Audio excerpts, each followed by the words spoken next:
আজকে আমাদের সাথে আলোচনায় যুক্ত হয়েছেন ইসলামী আন্দোলন বাংলাদেশের সিনিয়র নায়েবে আমির মুফতি মোহাম্মদ ফয়জুল করিম। আমরা কথা বলবো তার সাথে, জানবো সমসাময়িক নানা বিষয় নিয়ে। আসসালামু আলাইকুম। ওয়ালাইকুম কেমন আসসালাম। আছেন আপনি? আলহামদুলিল্লাহ, আপনি কেমন আছেন? জি, আলহামদুলিল্লাহ। সবাই ভালো, আলহামদুলিল্লাহ। আমরা আসলে একদম সরাসরি আলোচনায় চলে যেতে চাই। আপনি জানেন যে নতুন অন্তর্বর্তীকালীন সরকার শপথ নিয়েছেন এবং শিক্ষার্থীরা সহ সাধারণ জনতার আসলে আন্দোলনের ফলেই একটা অভ্যুত্থান ঘটেছে এবং আজকে নতুন একটি সরকার শপথ নিল এবং তারা ইতিমধ্যে কার্যক্রম পরিচালনা করছে। এই নতুন সরকারের কাছে আসলে আপনাদের প্রত্যাশাটা কি? আলহামদুলিল্লাহ, আসলে নতুন সরকারের কাছে প্রত্যাশা হলো যেই কারণে ছাত্র জনতা বিপ্লব করেছে সেই বিপ্লবের জন্য বাস্তবায়ন হয়।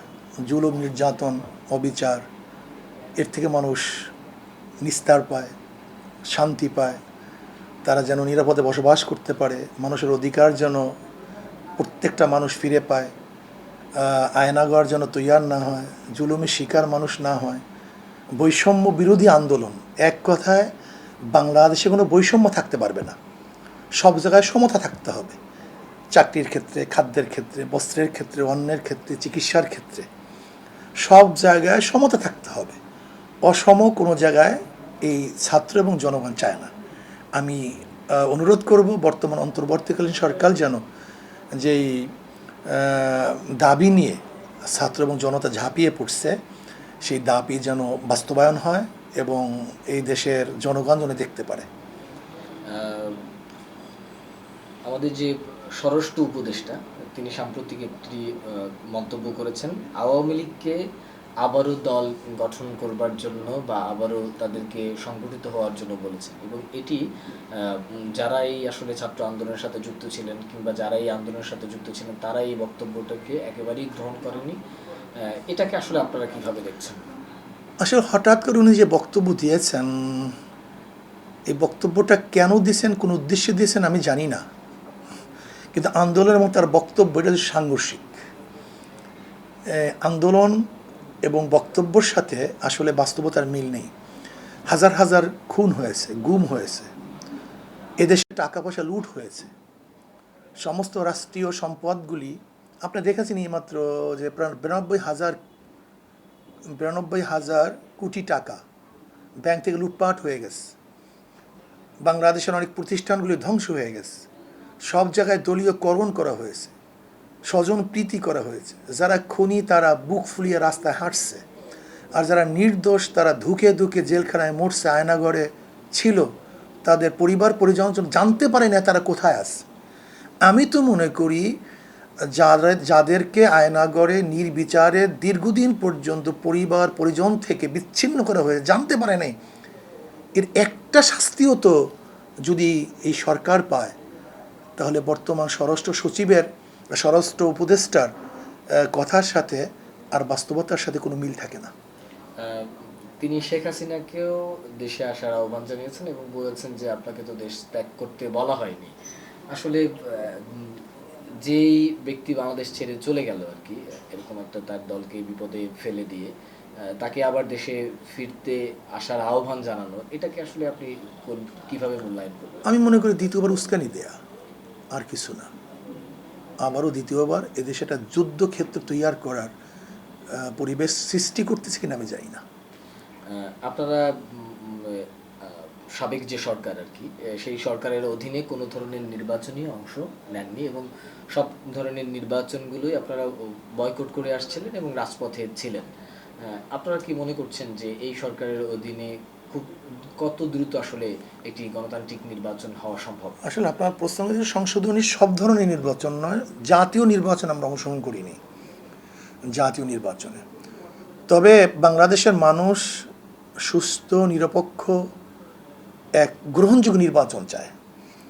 আমি অনেক আগের থেকেই বক্তব্য দিয়েছিলাম, হয়তোবা আপনাদের দৃষ্টিগোচর হয়েছে, যে পাকিস্তানিরাও ডেভেলপের অনেক কথা বলছে, কিন্তু তারা ভোটের মূল্যায়ন করতে পারে নাই।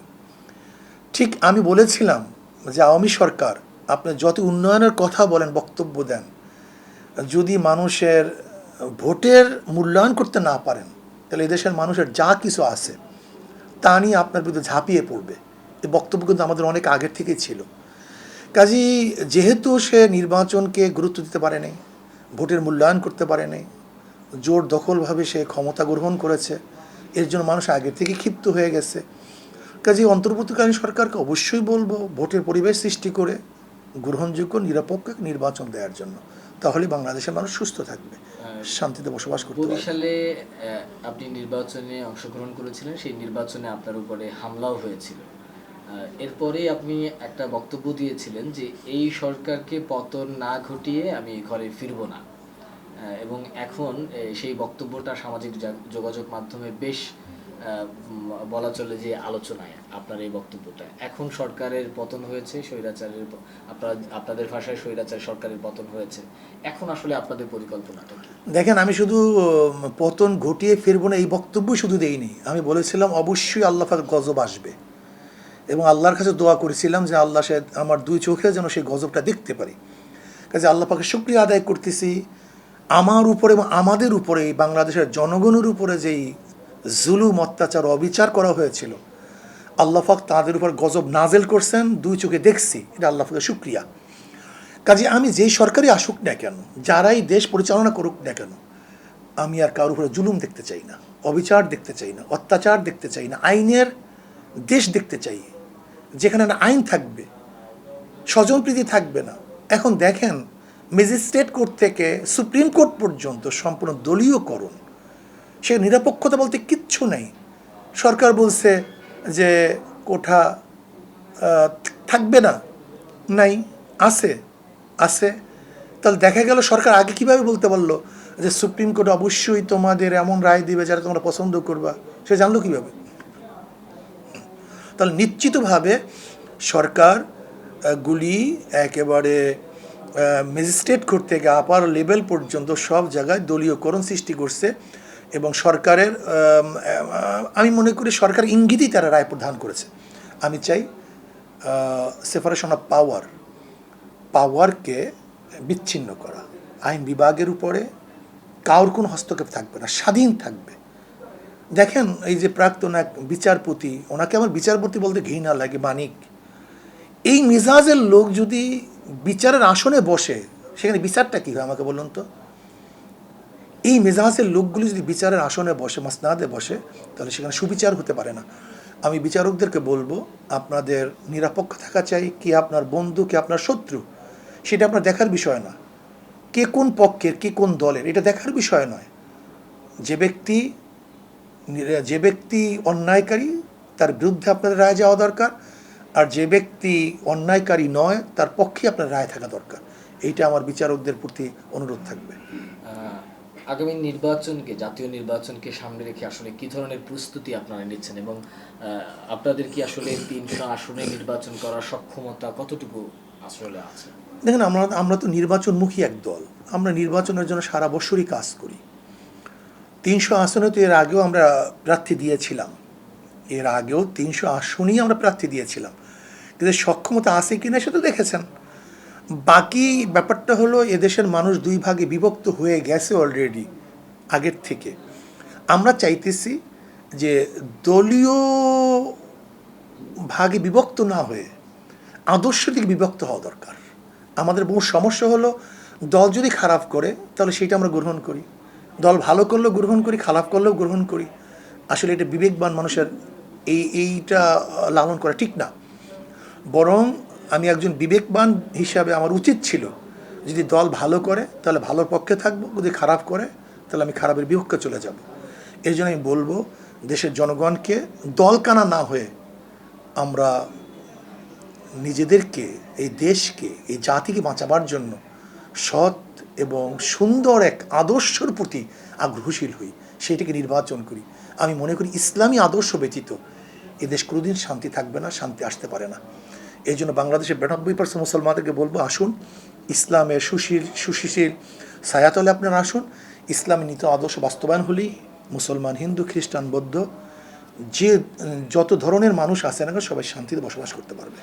যখন এটা বললেন, আমাদের অনেক দর্শক আমাদেরকে এই বিষয়টা জানতে চেয়েছে যে আপনারা আসলে ইসলামিক দলগুলো সবাই মিলে একটা ঐক্যে যাবেন কিনা এরকম কোনো পরিকল্পনা না, এটা তো আপনাদের আমাদের আছে? আছি। আমরা তো আগেই বলছি, ইসলামিক আমাদের সমমনা দলগুলিকে নিয়ে তো ঐক্য করার চেষ্টা আমরা করতেছি, অভ্যুত আছে, এবং আমাদের চেষ্টা থাকবে যে ইসলামিক দলগুলি ঐক্যবদ্ধভাবে আমরা নির্বাচনে অংশগ্রহণ করি।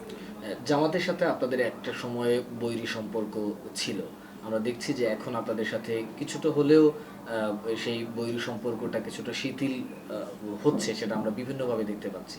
তা আপনারা কি আসলে এই ঐক্যের সাথে জামাতকেও সম্পৃক্ত করবেন কিনা? আসলে দেখেন, জামাতের সাথে ইসলামী আন্দোলন বাংলাদেশের বৈরিতা কখনোই ছিল না, এবং ইসলামী আন্দোলন বাংলাদেশ কোনো রাজনৈতিক দলকে ব্যক্তিগতভাবে তাদের দলীয় থেকে বৈরিতা শিকারের মাসনাদে বসায় না। ইসলামী আন্দোলন বাংলাদেশ নিহিত আদর্শের এক সংগঠন। দেখেন, জামাতের সাথে আসলে ইসলামী আন্দোলনের কোনো বৈরিতা নেই। জামাতের সাথে বৈরিতা হলে আহলে সুন্নাত ওয়াল জামাতের ওলামায়ে কেরামের। এখানে রাজনৈতিকভাবে তাদের সাথে আমাদের কোনো বৈরিতা নেই। সেখানে আমরা মনে করি আহলুস সুন্নাত ওয়াল জামাতের ওলামায়ে কেরাম জামাতের ব্যাপারে যে বক্তব্যগুলি আগেই দিয়ে আসছেন, সেই বক্তব্য থেকে তো আমরা পিছনে হটি নেই, এবং জামাতও তাদের ভুলগুলি স্বীকার করে নেই। কাজে সেখানে সে অবস্থানে আছে। কিন্তু রাজনৈতিক ব্যাপার হলো, যেরকমই গণ আন্দোলনে আমরা যুগপৎ আন্দোলনের মধ্যে সবাই ছিলাম, আর ইসলামী আন্দোলন বাংলাদেশ তো আলহামদুলিল্লাহ এই শেখ হাসিনার, স্বৈরাচারী শেখ হাসিনার পতনের ব্যাপারে যে ভূমিকা রেখেছে, অন্য কোনো রাজনৈতিক দল বাস্তবে এরকম ভূমিকা রাখতে পারে নাই। রাজনৈতিক দৃষ্টিকোণ থেকে এক বিষয়, আর জামাতের ব্যাপারে হক্কানি ওলামায়ে কেরামের যেই আপত্তি এবং প্রশ্নগুলি, সেগুলো আজও সলভ হয়নি। আর আমি জামাতের ভাইদেরকে বলবো যে আসুন আহলুস সুন্নাত ওয়াল জামাতের ওলামায়ে কেরামের সাথে একটা বৈঠক করে আমাদের মধ্যে যতটুকু মতনৈক্য আছে সেই মতনৈক্যগুলি সেরে ফেলি। তারা উদাহরণ দেবে যে নৌকা ডুবতেছে, এখন মতনৈক্য করার সময় কোথায়?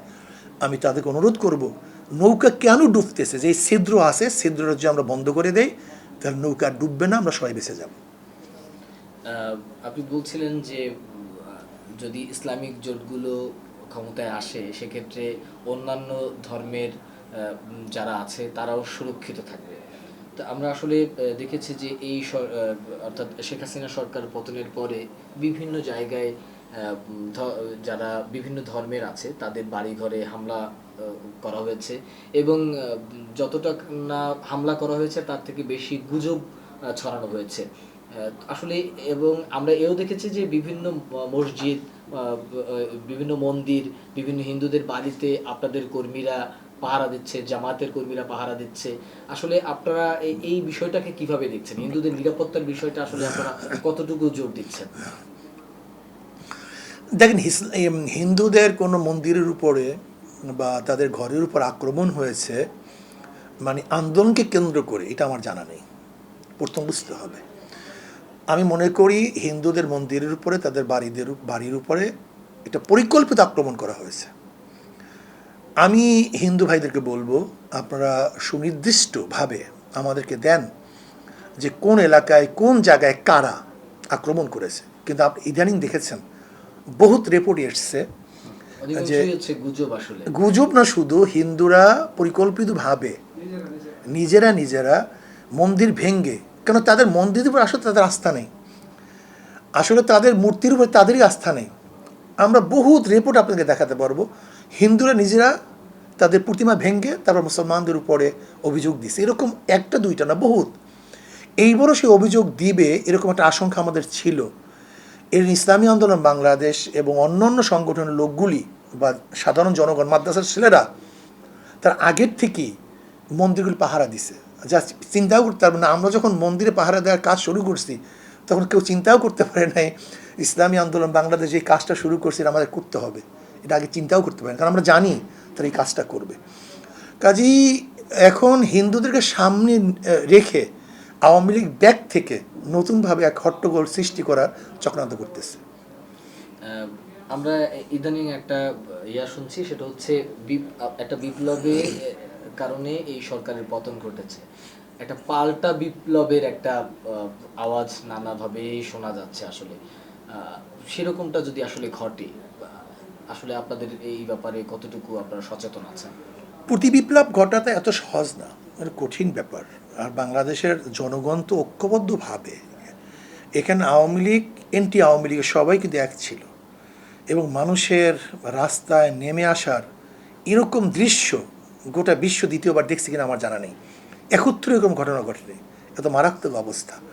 যদি আওয়ামী লীগ দ্বিতীয়বার প্রতিবিপ্লব ঘটাবার চিন্তা করে, এটা তারা ভুল করবে, এটা তাদের জন্য ঠিক হবে না, বরং রক্তপাত হবে, মানুষের জীবনের ক্ষয়ক্ষতি হবে, মাল সম্পত্তির ক্ষয়ক্ষতি হবে। কাজে আমি আওয়ামী লীগকে বলবো এইটা যেন না করে, স্বার্থের জন্য, ক্ষমতার জন্য দ্বিতীয়বার আমরা রক্ত আর দেখতে চাই না। 15 আগস্ট এত বছর জাতীয় একটা ছুটি ছিল বা জাতীয়ভাবে এটি উদযাপন করা হতো। আসলে এখন আপনারা এই ব্যাপারে নতুন সরকারের কাছে কোনো প্রস্তাবনা দিয়েছেন কিনা, বা আসলে আপনাদের পরিকল্পনা কি? ধরে নেন 15 আগস্ট এইটা হয়েছে, আবার এখন বলবে আবু সাইদের সময় এটা হবে, আবার কেউ বলবে মুগ্ধর সময় এটা হবে, কেউ বলবে অমুক সময় এটা হবে। এরকম ধরে নেন 100 বছর এবং 100 ঘটনা ঘটে, তাহলে তো 100 দিন বা 300 দিনই বন্ধ থাকবে, তাহলে দেশটা তো চলবে কীভাবে? আমি মনে করি যে 15 আগস্টের যে সিদ্ধান্ত তো এক সময় ছিল না। 15 আগস্টের বন্ধ তো বাংলাদেশ 75-এর পর থেকে ছিল না, আওয়ামী লীগ করেছে। আওয়ামী লীগ তো বহুত কিছু করেছে, কথা ঠিক না? কাজে এটা জাতির কোনো কল্যাণ আছে বলে আমি মনে করি না। কাজে এটা যারা আইন বিভাগ আছে তারা দেখবে, কিন্তু এরকম বারবার কোনো বিষয় যদি বলা হয়, বন্ধ দেয়া হয়, তাহলে আমি মনে করি যে 100 এরকম হতে পারে, শুধু বন্ধই থাকবে, খোলা আর থাকবে না। 15 আগস্ট আওয়ামী লীগের নেতাকর্মীরা আবার রাস্তায় নামতে চায়, তো সেক্ষেত্রে আসলে 15 আগস্ট ঘিরে আপনাদের ওরকম কোনো পরিকল্পনা আছে কিনা? দেখেন, আমরা যেহেতু স্বৈরাচারী সরকারের বিরুদ্ধে ছিলাম, কাজেই প্রতিবিপ্লব না হোক সে ব্যাপারেও তো আমাদের চেষ্টা করতে হবে, সচেতন থাকতে হবে, এটা তো আমরা করার চেষ্টা করব। এখনো অনেক আলিম ওলামারা কারাগারে আছেন, তাদের মুক্তির বিষয়ে নিয়ে নতুন সরকারের সাথে কোনো আলোচনা হয়েছে কিনা? আমরা দাবি জানিয়ে আসছি যে সমস্ত আলেম ওলামারা নির্দোষ, নিরপরাধ, শুধু বিভিন্ন এজেন্সির দোষী হয়ে, যেমন এজেন্সিরা বলছে এটাকে জঙ্গি বলো, এইটা বলো, সেইটা বলো, সেই দোষী হয়ে যারা কারাবদ্ধ অবস্থা আছে, আমি সরকারকে বলবো জলদি চিহ্নিত করে নির্দোষ ওলামায়ে কেরামকে মুক্তি দেওয়া হোক।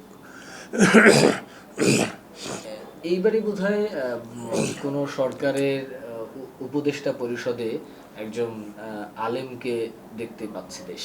এর আগে কোনো উপদেষ্টা পরিষদের এরকম কোনো কমিটিতে এরকম একজন আলেম ছিলেন না। আসলে এটাকে আপনারা কিভাবে দেখছেন? এইটাই তো আমাদের সবচেয়ে বড় বৈষম্যতা ছিল। আমরা বৈষম্য বিরোধী আন্দোলন করে সবচেয়ে বড় বৈষম্যতা ছিল এই 92% মুসলমানদের দেশে, মুসলমানদের কোনো পার্টিসিপেট নেই, বলতে মানে যে সবাই তো মুসলমান।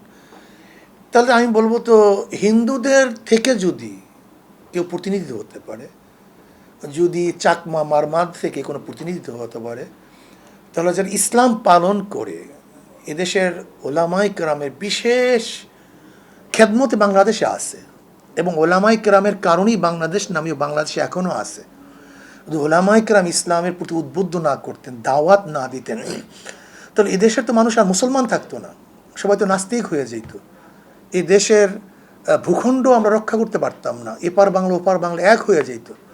কিন্তু যে ওলামায়ে কেরামের সবচেয়ে বেশি খেদমত দ্বীনের প্রতি এবং দেশের জন্য, সে ওলামায়ে কেরামের প্রতিনিধি এতদিন ছিল না, এটা অন্যায় ছিল। এখন যেহেতু একজন প্রতিনিধি আছে, আমি মনে করি প্রতিনিধি আরও বাড়ানো দরকার। এবং শিক্ষা মন্ত্রণালয়, ডক্টর আফম খালিদ সাহেব শুধু একজন আলেমই নন, তিনি একজন বিজ্ঞ পণ্ডিত ব্যক্তি। কাজে শিক্ষা মন্ত্রণালয় গণশিক্ষার দায়িত্ব হিন্দুদেরকে দিয়েছে। এদেশে 92% মুসলমানদের দেশের গণশিক্ষার দায়িত্ব, এটা কি হিন্দুদের কাছে দেওয়া উচিত কিনা? বলবেন হিন্দু বলতেছেন কেন? আমি বলছি আগেই সে তো হিন্দু প্রতিনিধি, সে তো নির্বাচিত হয় না, সে তো হিন্দুদের থেকে প্রতিনিধি হয়েছে। যদি ভোট জনগণের ভোটে নির্বাচিত হয়েছে তাহলে আমি বলতাম সে প্রতিনিধি, কিন্তু এখন আমি তাকে বলবো হিন্দু প্রতিনিধি। না, সেক্ষেত্রে তো তারাও বলতে পারে যে ধর্ম তো বাংলাদেশে অন্যান্য আরো ধর্ম আছে, তাহলে ধর্ম মন্ত্রণালয় তো একজন মুসলমানকে বা আলেমকে দেওয়া হচ্ছে, তাহলে তো তারাও তো সেই জায়গা থেকে নিজেদেরকে। শোন, একটা হলো শিক্ষা, আর হলো ধর্ম। শিক্ষা আর ধর্মের মধ্যে হাজারো ডিফারেন্স আছে। শিক্ষা হলো বেসিক। আমি কার কাছে বেসিক দেখেন, আমি এই কথা বললাম কেন, এই কারণটা কি, দেখেন বিগত দিনে শিক্ষা ব্যবস্থার মধ্যে কি ঘটনা হয়েছে। সেখানে মুসলমানদের বইয়ের মধ্যে, মুসলমান ইসলাম শিক্ষার মধ্যে হিন্দুদের দেবদেবী ঢুকিয়ে দেওয়া হয়েছে। এটা কারণটা কি? বেশিরভাগই আপনাদের এই পাঠ্যপুস্তক নিয়েই বেশিরভাগ সময় আপনাদেরকে রাস্তায় থাকতে হয়েছে। এর কারণটা আমি এই কথা বললাম অনেক দুঃখের সাথে, যেটা পরিকল্পিতভাবে, যে ভারত পরিকল্পিতভাবে এদেশের ইসলাম মুসলমানদেরকে একেবারে ধ্বংস করার চক্রান্ত শিক্ষা লেভেল থেকে শুরু করছে। তাহলে এতদিন তো ধরেন আপনারা বলছিলেন যে ভারতের একটা সরকার ছিল, কিন্তু এবারের যে সরকার সেটা তো আপনাদের সবার সরকার, গণমানুষের সরকার। তাহলে এবারে আসলে শিক্ষা মন্ত্রণালয়টা আপনারা সেরকম ভাবে প্রস্তাব করতে কেন পারলেন না? দেখেন বর্তমানে যে সমস্ত অন্তর্বর্তীকালীন সরকার যারা গঠন করছে, আমি একজন, বা আমাদের ইসলামী আন্দোলন বাংলাদেশ যেই রোল প্লে করছিল আন্দোলনে, সেইভাবে কিন্তু তারা আমাদেরকে গুরুত্ব দেয়নি। ইসলামী আন্দোলন বাংলাদেশ প্রথম থেকে যেইভাবে এই সরকার, স্বৈরাচারী সরকারকে হটাবার চেষ্টা সাধনা আন্দোলনে সম্পৃক্ত ছিল, কিন্তু তারা আমাকে জিজ্ঞাসা করে না, আমাদের কাছে জিজ্ঞাসা করে নাই। যদি আমাদের সাথে পরামর্শ করতো তাহলে আমরা পরামর্শ দিতাম। যে বাংলাদেশের 92% মুসলমান বাংলাদেশের জনগণের চিন্তা এবং ভাবনার বাহিরে গিয়ে কেউ কিছু করতে পারবে না। আমরা পরামর্শ যদি নিত তাহলে দিতাম, কিন্তু তারা আমার এই বিষয়ে পরামর্শ চায়নি। দেশবাসীর উদ্দেশ্যে আসলে আপনাদের এখন বার্তা? আমি দেশবাসীকে শুধু বলবো, আমরা শান্তি চাই, মুক্তি চাই, সাম্য, মানবিক মর্যাদা, সামাজিক ন্যায় বিচার আমরা প্রতিষ্ঠিত করতে চাই। আমরা মারামারি চাই না, খুনাখুনি চাই না, ধ্বংস চাই না, অগ্নিসংযোগ চাই না, জুলুম অত্যাচার চাই না, জাগা দখল, চাঁদাবাজি এগুলি আমরা চাই না। প্রত্যেকটা মানুষ যেন শান্তিতে বসবাস করতে পারে, প্রত্যেকের অধিকার নিয়ে বসবাস করতে পারে, প্রত্যেকটা মানুষের আশরাফুল মাখলুকাত তাদের মর্যাদা অনুযায়ী চলতে পারে। এর জন্য আসুন আমরা কাঁধে কাঁধ মিলিয়ে এই দেশটাকে গড়ি, এই দেশটাকে সামনে অগ্রসর করার জন্য চেষ্টা করি। আমরা মারামারি কাটাকাটির থেকে এবং জুলুম অত্যাচার থেকে এবং মানুষেরকে হত্যা এবং খুন খারাপির থেকে নিজের হাতকে গুটিয়ে নিই, বরং মাজলুম মানুষের পাশে আমরা সবাই দাঁড়াই। এইটি আমার দেশবাসীর প্রতি অনুরোধ থাকবে।